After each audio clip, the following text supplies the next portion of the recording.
Welcome, golf fans, pursuers of knowledge and the almighty dollar. This is your golf guru bringing you the Fortinet Championship preview show. Yes, this is the kickoff show for the new season. There's going to be 47 events. I'm going to be covering all these PGA events for you, and this is the beginning. First off and foremost, thank you for stopping by. Give me a few minutes. I think I can help you out for sure from a DFS perspective and also your bets. And with that said, in this preview show, I'm going to go over, of course, the Tour Championship recap that I didn't get to do last week because, well, we didn't have any golf. It was my first week off in probably a year. Also, we are going to talk about the Ryder Cup, get you some ideas on the betting side there. I'm going to give you my early bets for the Fortinet. Of course, we're going to break down the course, the skill rankings, everything you need to also make your own decisions and, yes, give you my thoughts on where I'm leaning. And with that said, let's do this. Okay. So as we've been talking about, I have been doing my prize picks, and so I'm going to go over with the ones I have for the Tour Championship.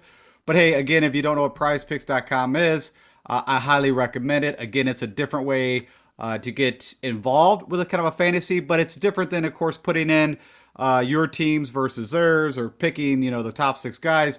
It is simply you against prize picks projections, and you're just taking the over-under, and you can do it by fantasy stats. You can do it by receiving yards if you're doing football, passes, catches. Of course, my focus is on golf, but funny enough, we do have a football game tonight, and I have put in some prize picks, so I thought I'd throw that in there for you if you have any interest.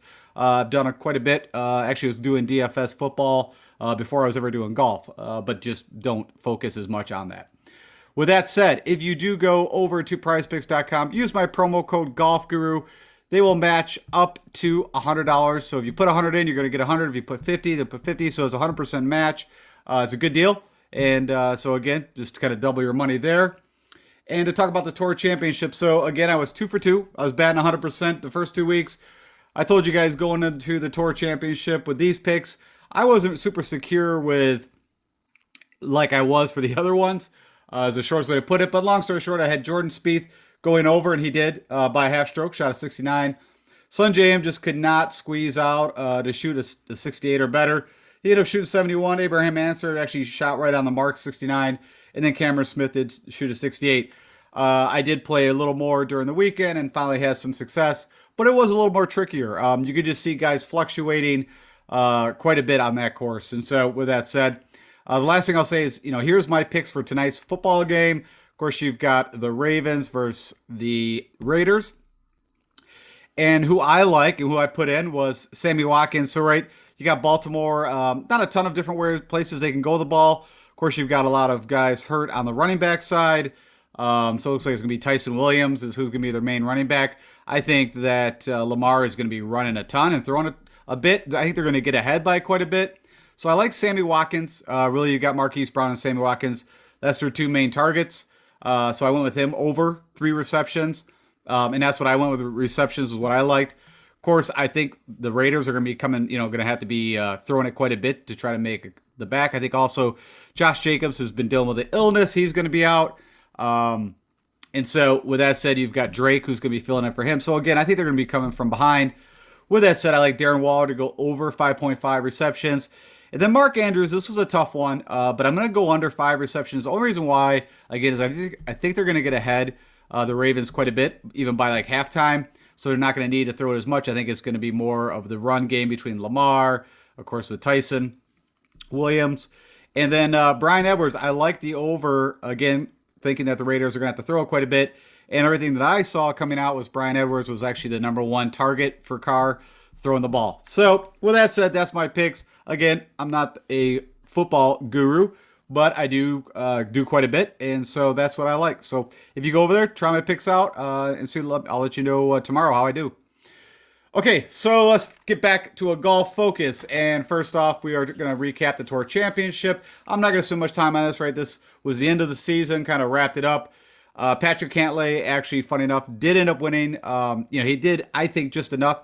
Shot, 10 under to shoot 21 under. You had Rahm and Na, who actually shot 14 under.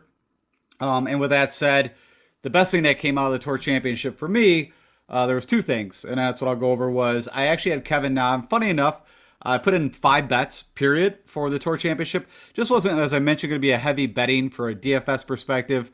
or from a, just outright bets, just the odds were bad. But what I did like was you had the ability to remove the starting strokes and pick some guys that you thought, hey, might have a chance to, like Xander did the previous year, shoot actually low score.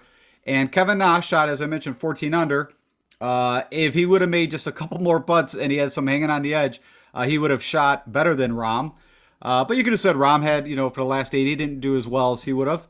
But long story short, they tied 14 under, which gave me a split of that 65. I think it ended up being around 33 or something like that, which paid out real nice. So that kind of made my weekend for the Tour Championship. And then, funny enough, I threw in one single bet in this. It was a $10 entry into a pretty large. I think it was 1,000 entries. I put one in and actually won the thing. I split it, so it would have been $3,000 for the first place. But there was another guy who had the exact same lineup. I mean, that's what I was worried about. Was a lot of duplications from this. I put Victor in, who shot 5 under as my captain, and it was a showdown captain kind of thing. Rahm had a good day. You had Na, Xander, who lit it up on Sunday, as he just seems like he does at the Tour Championship. Shot 600. He had Kokrak, who finally started to bring his game together a little bit. Shot 3 under. So overall, in all, from the Tour Championship perspective, I did pretty well comparative to what the money I had in. That's really it for me for the recap. I don't think there was a whole lot that we had to really be concerned about because we have a whole new season. And some of these guys, except for Rahm and Na, we won't see for a while. Okay, let's move on to the Ryder Cup. I think there were some interesting things came out. I'm going to focus on the European side first, then we'll jump over to the U.S. side. So this is the team for Europe. Really nothing crazy. I think the Bernd Wiesberger for Whistling Straits, that's an interesting pick, right? He is more, I would say, a plotter, really good short game, good putter. I was expecting that they would put Bobby McIntyre on the team just to have someone, another guy, younger talent, has the distance, done well in big events. If you remember, he had a good showing at the Masters. But overall, there's really no other shockers here. I mean, they just put in the picks, so they do it a little different. They have like a point qualifying system, and then Padre actually had 3 picks. And if I remember correctly, his picks were Garcia, Ian Poulter, and I believe it was Wiesberger. Was his? Oh, no, I take that back. He qualified by points. Shane Lowry. So it's Shane Lowry, Sergio Garcia, and Ian Poulter. With that said, you also had, Strickler came out with his 6 picks. So, of course, 6 guys get in by a point system, and then 6 guys were picked. And I'd say, out of all these, nothing too shocking. I mean, except that Scotty Scheffler, I think even Daniel Berger was a little bit interesting. And then you had Harris English, right? You had Reed did not make the team. You had Webb Simpson. Those were the 2 guys I think that everybody thought, of course, when Tony Finau won the Northern Trust, he was kind of instant. And then Daniel Berger just had, a really good showing during the FedEx Cup playoffs. Of course, Xander won the gold. And Spieth has had an amazing year. Great experience on the Ryder Cup. Maybe not the greatest FedEx playoffs. But other than that, I actually like the back 6 than probably what's going on with our 6 guys that qualify, and I'll talk a little more about that. So with that said, if I was putting money on this, and I probably put a little bit, just for ultimate who I think is going to win, my money is actually going to fall on the European side. Of course, right, I think they won, 9 out of the last 11 Ryder Cups. They just live for this thing. The team chemistry is there. You could go on like recent form and all that, but it's just so different in this kind of event. So right now you can get plus money. This I think was off DraftKings Sportsbook right now. It was +3. It's went down a little bit, but it's +225 right now. So if I'm putting money on it, I would put my money on Europe. Also, if you want to bet on the guy that will get the most points for Europe, I like Ian Poulter, which I think on this team he's had the most, at least single points ever gained. So he's at +12 also on DraftKings. And then if we just look bigger picture at the USA team, this is probably what's making me a little nervous. We can kind of go through this, but right, Morikawa had that back injury and has not, got into some bad swing, issues, I guess is the simplest way to put it. And he's playing the worst that I've seen Morikawa play since he came on tour. Just the drivers all over, the irons are not where they were.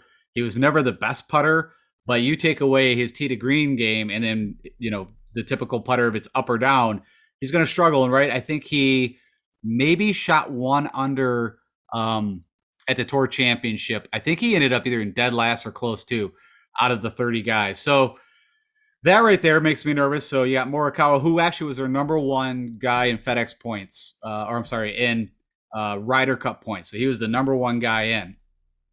So he's not doing well. You've got Koepka, who pulled out of the Tour Championship, I believe it was on Friday, and had a wrist injury. Now, where would that all kind of come up? And Koepka really hasn't played that great. Yeah, I mean, it just hasn't been. He won the Waste Management, showed up at a couple of the majors, but since then, I haven't really seen anything that's wowed me. So, I look at Koepka, I don't think he's playing well. You got DJ that's had a little better showing during the FedEx Cup playoffs, but again, pretty much I've said this multiple times since the 2020 Masters. It just seems like he's not been in it. You've had DeChambeau, who's had, some up and downs. Of course, he's had that almost won the BMW, right? Which I hope that would have happened. He's got 2 tournaments. So I think DeChambeau's solid.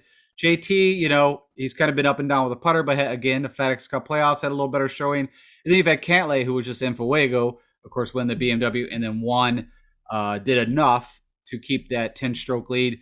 And I guess, what did I say before? Shot 10 under, shot 11 under, 21 under total to win the Tour Championship, the whole thing. So I like him. But out of these guys, I would take 3 of them. Then you got the chemistry, right, that's been going on. Of course, you already know about the Brooks Koepka, DeChambeau issues. You had, remember, even though Koepka and DJ used to be, well, as far as I understood, were really pretty good friends. Then you had all that stuff that came up, and I think it was at the PGA. I don't even remember now, where they had kind of a tiff. So the chemistry there is going to be interesting. Again, I like the picks. They got some new blood. I think we have 6 rookies on the team. That's like a first than ever. But with that said, if I had to put money on it, I would probably put my money on the plus money for Europe. Even though it's at Whistling Straits on our soil and it's supposed to be a course that's built for, for our team. With that said, also, you can pick the guy that you think will get the most points from our side. I actually like Harris English. I think he's playing some of the best golf. His game has just been solid, tee to green, putter, everything. And actually, he's the best odds out of all the picks. So for 16-1, if I was going to put money on a guy that I think will generate the most points and have the best odds, I would go towards Harris English. So that's my wrap up on the Ryder Cup. I'm super excited. This is one of my favorite events. I've been watching it forever. And, I hope that the USA team does well. I'm just nervous. I'll just put it that way. I'm a little nervous that with everything going on that, we might have some issues. Now, if Morikawa can get his swing fixed out and Koepka's wrist is fine and the egos can be put away and they can come together as a team, and then, this course should set fine. I mean, a lot of these guys have done very well. With that said, here's some, stroke gain analysis. This is from the 2015 PGA that was played at Whistling Straits. Now, that was a while ago. But just to give you some ideas from total strokes gain, Spieth, Koepka, Johnson, Finau. I mean, there's our, pretty much the whole team. Then you had Rory, it's on the European team. You got Thompson, you got Terrell Hatton, Casey. So these guys are all on the European team. And then here you have Harris English coming up, top 10, and then Sergio. So again, not that I'm basing a lot of this analysis so long ago, but, of course, I'm sure that Steve Stricker did look at to see how these guys have done at Whistling Straits. And I just thought I'd pop this up for you guys too. Okay, enough on the Ryder Cup. Let's go over and jump into the Fortinet Championship. Of course, we're heading back now to the West Coast, to wine country. We're going to Napa, California. They're playing Silverado Resort Spa, the North Course. Of course, this used to be the Safeway Open for about 4 or 5 years. And then before that, it was the Fries.com Open. For whatever reason, where they're struggling to keep the same sponsor, but, whatever. We've got Fortinet, which is some kind of, I think it's a computer security kind of thing, I believe is what they do, like a firewall, like a McAfee. So anyways, no need to really know that. From an architect standpoint, the course was started in 1959. Ben Harmon was the original architect, but really it's Robert Trent Jones course, and then Johnny Miller, who I believe is part owner of this course. Actually had also done some redesigns. So that being said, we're looking at a par 72, and it's less than 7,200 yards, 7,123 to be exact. Got a lot of par fives. There's a lot of scoring that can happen here, so that's good. Kind of a little different than what we saw at the Tour Championship. You got kind of on the fairways, you got this kind of mutt, but I would just kind of put it as Bermuda slash POA fairways. You got this ryegrass, bluegrass, rough, which, if you get in the rough, it has been penal in the past. It's 3 inches. I mean, it's not ridiculous. Not that you can't get it out, but it is, it could cause an issue. The greens are actually is a mix. It's between POA and bent. Whenever we're in California and knowing POA that it is a dominant grass species, I'm just going to say it's a POA grass. It's funny, if you even go over historical information on this course through the Safeway, you'll see it's like it says POA, and then it'll say bent, and then it'll say POA. So I'm going to just go with POA putters. That's what I'm going to look at. Again, being on the West Coast and knowing that POA is just dominant.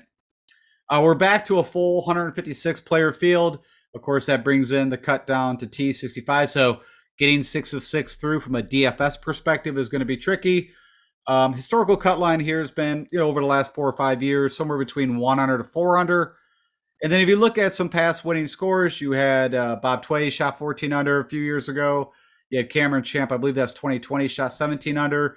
And then you had Stuart Sink, who out of nowhere won last year to get one of his first wins in like 10 years.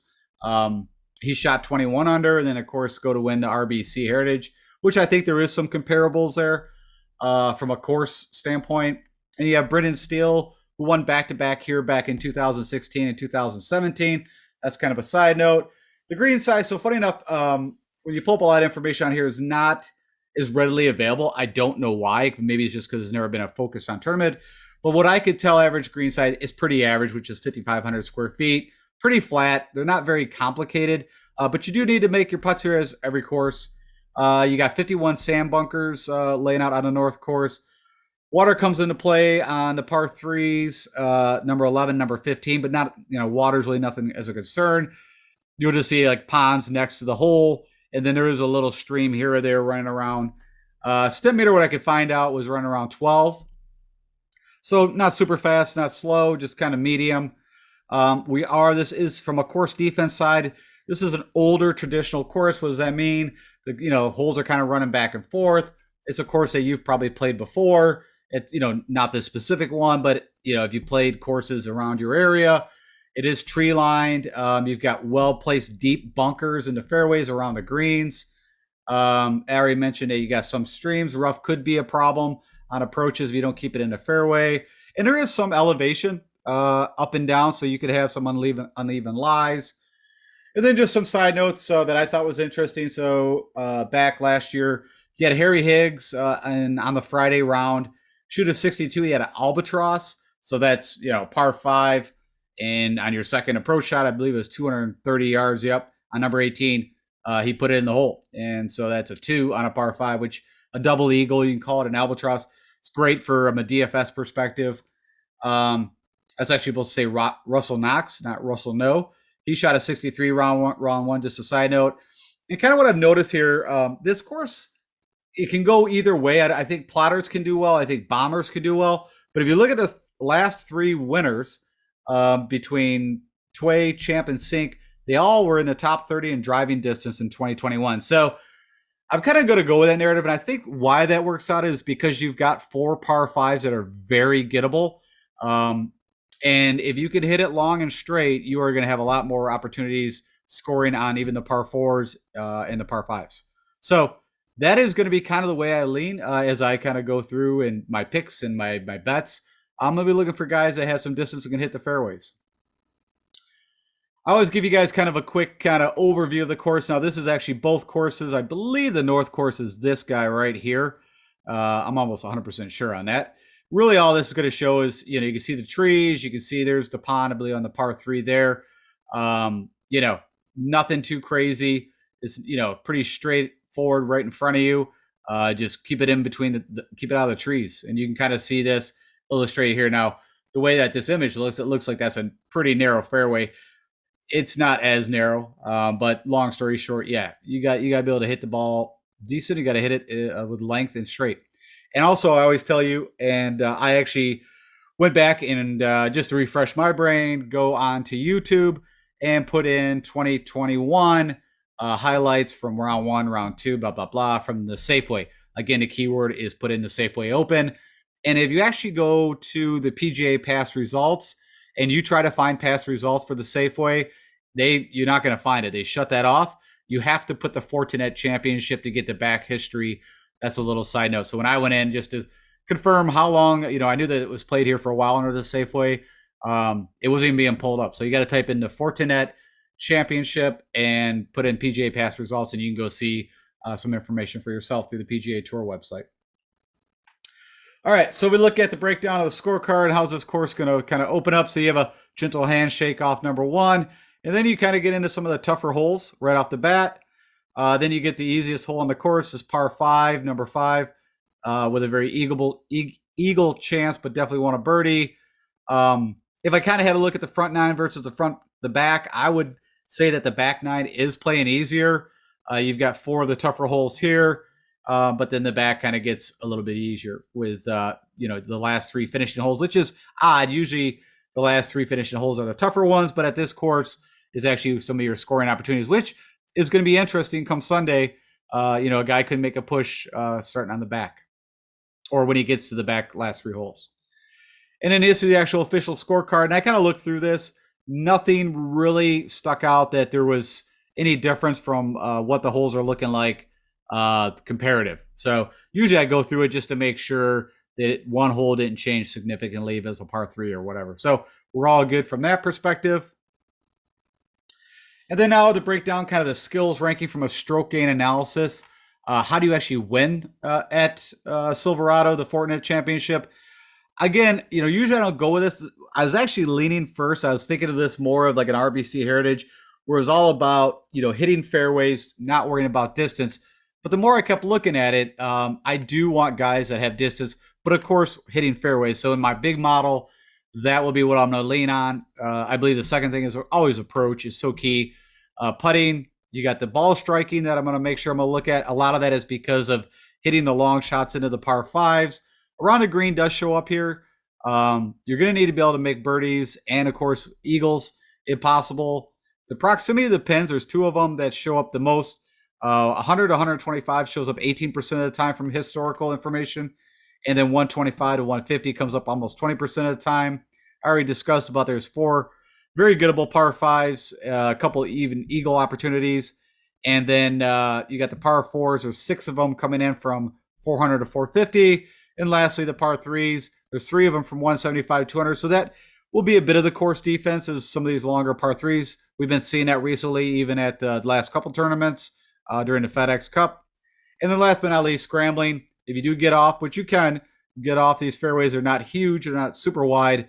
You're going to need to scramble to get your approach and also scramble around the greens. This is a new way that I'm kind of going to be doing the past winners. I always think this is a really good piece of content, an area that I'm going to, focus a little more on for you guys. So not only is it, hey, here's their past winners, and then I usually typically just show what they've done very well and where I see things fit. But I'm going to try to pull in like the top 3 or 4 guys for each of these because I think it tells a better picture than just pulling up the top guy and his stroking information. So if we just look at when Stewie Cink won, right, you've got 2 bombers, Harry Higgs and Stuart Cink, that came in first, second. But then you got Chez Reavie, who pops in there, who, did it more. Of course, he hits fairways, not long, but can make a lot of putts. You can see if you kind of look at the stats, off the tee, you guys had to gain around 2 strokes. Approach was key. That was one thing, and you could see that telling kind of through at least the last 2 years. But the putter, which not a shocker, but you're not going to see a guy that, broke even or lost a stroke putting. It's guys that have gained quite a bit with the putter. If we go to the previous 2020 year where Cameron Champ won, you had Adam Hadwin who did it, again, not off the tee, but he did it with approach and with the putter. You got Leishman who's got some distance. Charles Howell, not super long, but it's got a little bit of distance. But Hadwin, no, I wouldn't consider him a bomber. And then again, you kind of go here, Kevin Tway, bomber. You could just see kind of had all the facets. Ryan Moore, I'd put him in the Chez Reavie camp, of course. Brent Snedeker, again, more of a kind of plotter.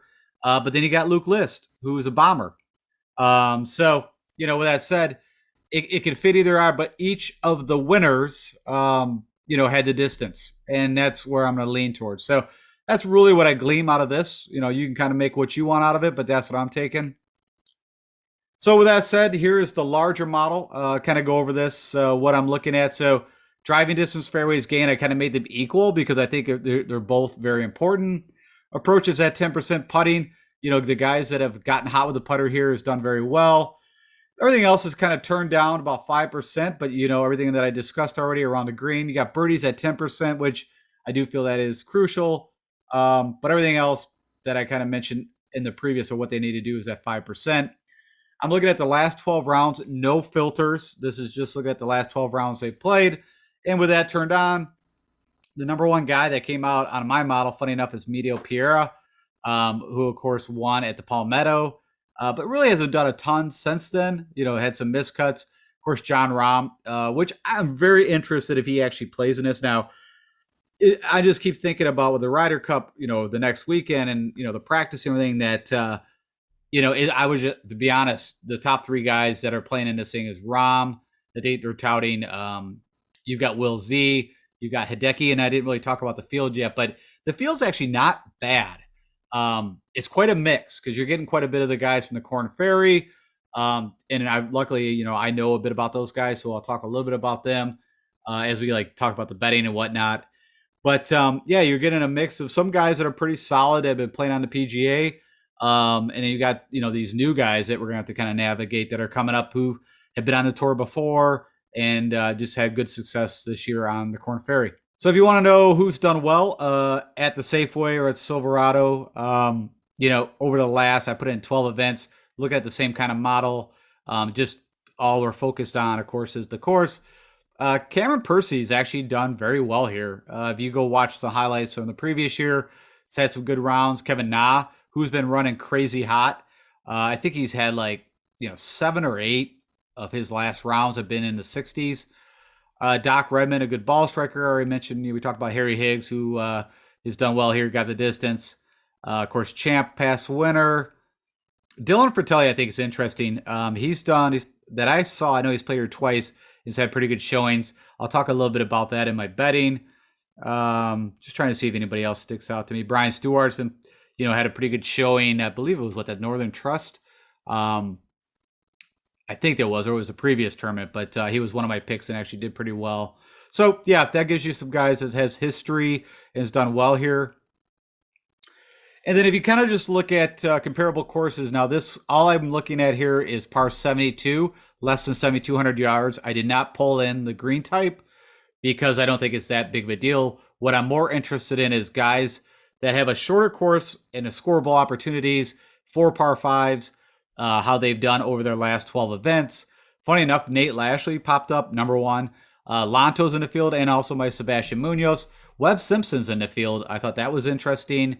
Trying to see any other big names that stick out. Tringali, Harold Varner's been playing pretty decent.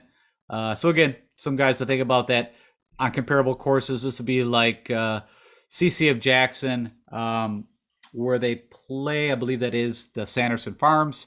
But anyways, I'm going to do more on the comp course side as I get into my picks. But just to give you an understanding of some guys that have done well, if you are in a par 72, less than 7,200 yards. In this field, who's some of the best ball striker? Hudson Swafford, been playing really good golf. You got Adam Svensson, but that is from a while back. Those rounds as PGA information. But I am going to talk a bit about him. He just came off the Corn Ferry, but has been on the PGA in the past. Of course, you got Rahm, Webb, Kyle Stanley. That will tell you that the model is correct because he's an amazing ball striker, but just a terrible around the greens and putting. Mito Pereira pops up again. You got some of the plotters, Ryan Moore, Ryan Armour. Lucas Hebert had kind of a little surge there for a bit. Emiliano Grillo, again, one of the best ball strikers, a lot like Kyle Stanley, just a terrible putter. And with that note, who is some of the best POA putters? Again, that's where I'm leaving, even though it's kind of a bent POA mix. I'm going to go with that. These are POA greens. Over their last 12 rounds, you got Bryce Garnett. Funny enough, Matt Kuchar, if you turn on 24 rounds, and that takes data back a while, comes up as the number one putter. Now, Matt Kuchar was a great putter. Putting kind of fell off this last season. Mark Harbert, great putter. Leishman, good putter. Poston, Putnam. So everybody, Will Z, that is very interesting to me that he came up. I do not consider Will Z, but it's probably not a lot of data. I mean, it's at least 12 rounds. I'm just saying Will Z is just not played enough events on Poet for really to look at it. Brandon Hagee, that's interesting to me because I was kind of thinking, waiting for him to pop. He had some good showings this year. He's got really good distance. Wyndham Clark, you would think would be a good fit here, but he's just been playing terrible, but does have distance. So could be an interesting. I didn't even look at him from a betting perspective. He's got to have like 200 to 300 odds. It's got to be really good odds for him. Substraka, played pretty well, had a great Olympics. Could be interesting. Also got distance. And then if you want to know just guys that are elite off the tee when it comes to, this is just a model looking at really heavily the driving distance, hitting fairways, and then really this just combines them off the tee is what this is. So it just, intensifies. Of course, number one, distance and hitting fairways, John Rahm. Jonas Blix came up number two. Sean O'Hare can just bomb it. Of course, Mito pops up again. Doug Gim, that's kind of interesting to me. I don't think of him as kind of a bomber, but he pulled up. Tyler McCumbers can hit it. Griot can definitely, he's got some distance to hit fairways. But anyways, just give you some ideas if you're building a team from a DFS perspective and you want to just build guys that are, off the tee elite. That's some guys right there for you. And then with that said, I've been doing early favorite bets. This is kind of, before the books start to change things and money starts coming now. For the Fortinet, I'm not too worried that these odds are going to change and that a ton of betting is going to be going on, but still want to get these out for you guys early. First guy that I like, and I mentioned, is Adam Svensson. Adam was on tour a few years, just a couple years ago. He was one of my favorite guys to play from a showdown perspective. Super sneaky. The guy can put together 5 birdies in a row, no problem. Adam actually just recently won the Nationwide Children's Hospitals. This was end of August on the Korn Ferry. Did enough to get his, top 25 to get back onto the PGA Tour. So I think that's interesting. 120 to 1. I don't think DraftKings has their odds out yet. So I forgot exactly, to be honest, where these two came from, but you should find them somewhere around 100 to 120 to 1. I'll be putting a little money on Adam. Next guy, of course, Luke List, right? He had some really nice tournaments before the FedEx. Like I said, a lot of these start to run together, but he kind of showed up back, and he fits again the Tway kind of Cameron Champ build. Elite tee to green is just whatever the putter does. So I like Luke List 110 to 1. Joseph Bramlett. So he actually won the championship for the Korn Ferry Tour. This was just recently in September. Again, he's got distance. He was on the PGA Tour and then had an injury that really threw him off. I think for 3 or 4 years he was almost quit golf. But even showed up at the PGA some events this year, and then has done well on the Korn Ferry. Actually won the championship. So again, someone else that I'm very interested in from a betting perspective. Also, even from a rostering.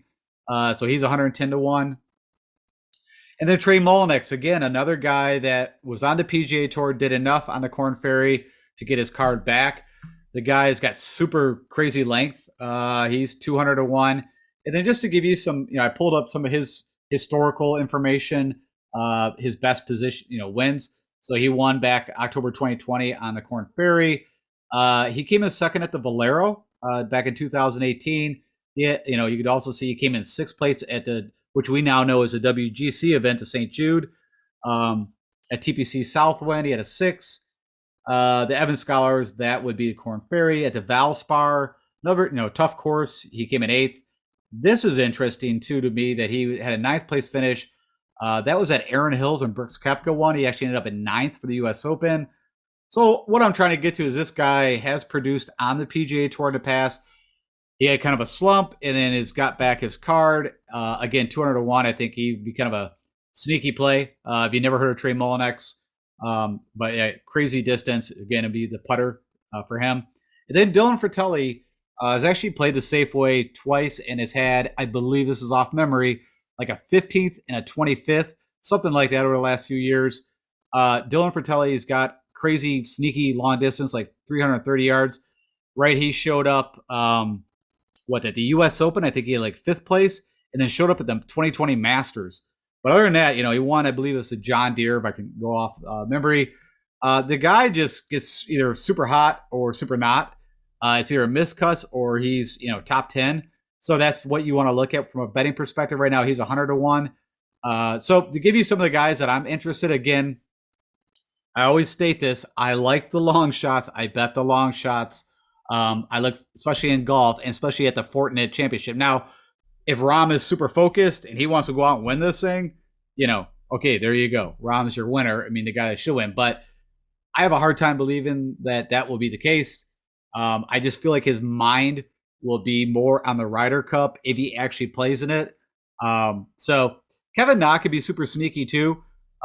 He's just been, he had that playoff that he was in. I mean, the guy's just been shooting lights out lately. So, but for me, Kevin Na could be very volatile. But anyways, with that said, that's my favorite bets. And with that said, that is my wrap up for the Fortinet. Funny enough, I still got the Tour Championship logo up there, but it is the Fortinet Championship wrap up. Tomorrow, I will have out my picks for you guys. And then, of course, my Wednesday show will be everything you need to know before the lock. Ownership projections, fades, all that kind of fun stuff. I'll have that out on Wednesday. Also, my PrizePicks. Again, don't forget, go hit PrizePicks. If you're going to do Monday Night Football, try mine out or go your own route. But that's what I'm going for. And also, I use a 10x. So I always go with I got to hit them all. So you get that 10x multiplier. I believe if you pick 5 picks, I think they have a 15x multiplier, but don't quote me on that. But long story short, again, thank you for attending. Click that like button, share us with anybody else. Again, my subscribe base, we're almost at 1,000 subscribers. For me to keep doing this for you guys, click that subscribe button. It means the world to me. We have a great community, guys. Again, I always say, guys and gals that share amazing information that I might not even be on, that I share with the community. And with that said, if I can help you guys out with anything, as always, hit me up on YouTube comments or follow me on Twitter. The big reason to follow me on Twitter is I keep a very close eye on PGA Tour communications. And if I see some guy that withdraws or anything that you need to know, I will put it out there for you guys at DFS Golf Guru. All right. Thanks, guys. I will talk to you guys tomorrow. And hey, enjoy Monday Night Football. Talk to you later.